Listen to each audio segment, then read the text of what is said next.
So let's talk about where we are right now. And I've kind of taken these three elements and put them together based on generations. And by the way, our new adaptive generation, they're 3, 4, 5 years old, the oldest of them, up to 7. Okay, so we're already seeing them.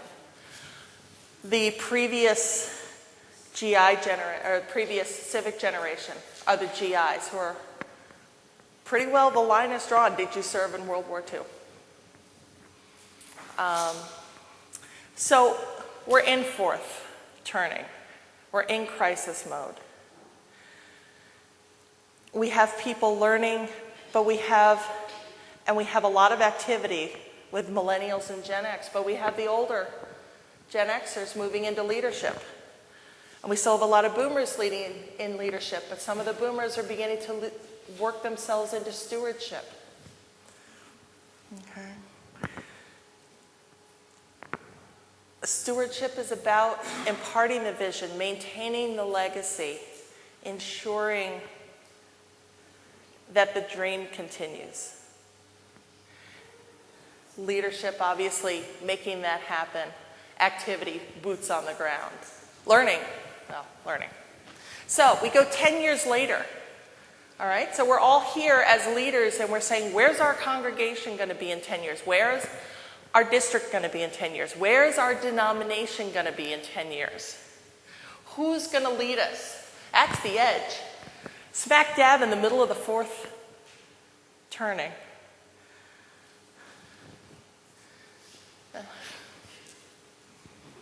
We're coming. That's a little scary. So, what does this have to do with us? In 1961, at the dawn of the Gen X generation, was born the Unitarian Universalist Association. We were born the same year as the Peace Corps, and Barack Obama, and Frito-Lay, and George Clooney, and Meg Ryan. So that's how old we are. We're this old. I wish we looked this good. But we're this old. But we are Gen Xers as an institution. And don't let anybody tell you institutions don't have a generational biography. They absolutely do, because they are born of a period by people much like parents. Okay? But we are of this nomadic type. We are reactive.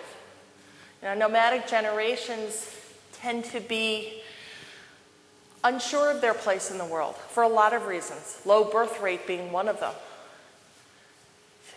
Atmosphere's changing. Gen X is the first latchkey kid generation. We're the Sesame Street generation. We were raised by Sesame Street and Mr. Rogers. We are half the size of our older brothers and sisters and half the size of our younger brothers and sisters. We're scrappy. But so is the UUA. We're much smaller than our fellow mainline Protestant denominations. We're a footnote. We're in other territory. Reverend Scott Walker says that there are more people who believe they have been abducted by aliens than are Unitarian Universalists. I know. Which is a little scary. But we were birthed by the GI generation and the silent generation who wanted to build and save these institutions and include everyone. Have you wondered why our principles seem so broad and vague? It's because they are attempting to be as utterly inclusive as possible. They are silent generation values, which is great because what a foundation we have. Although there are days that you look at that and you go, but what do we believe?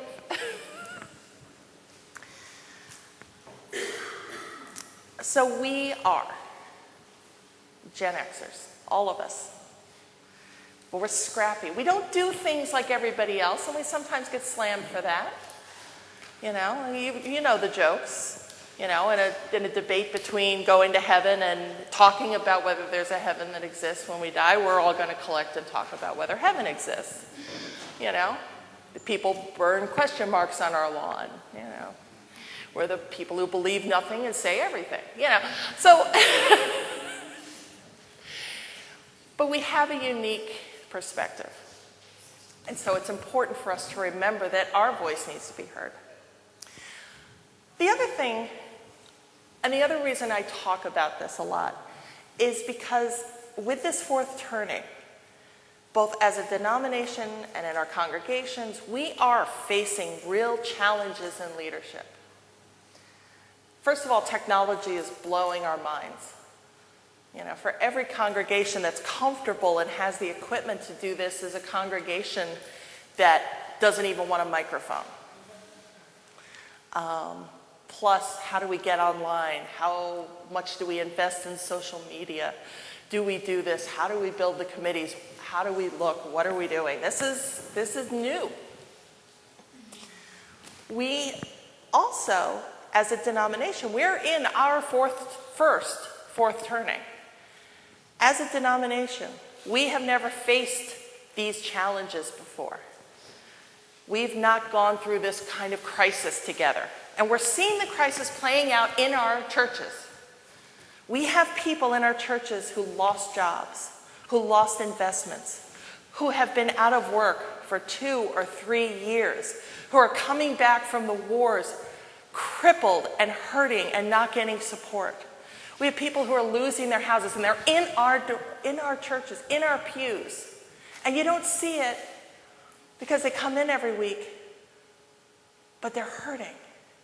And we've got pain inside our walls.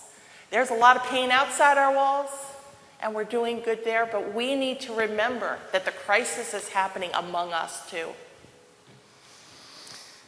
We also need to remember that during the last fourth turning, that period of the Great Depression, we almost became extinct.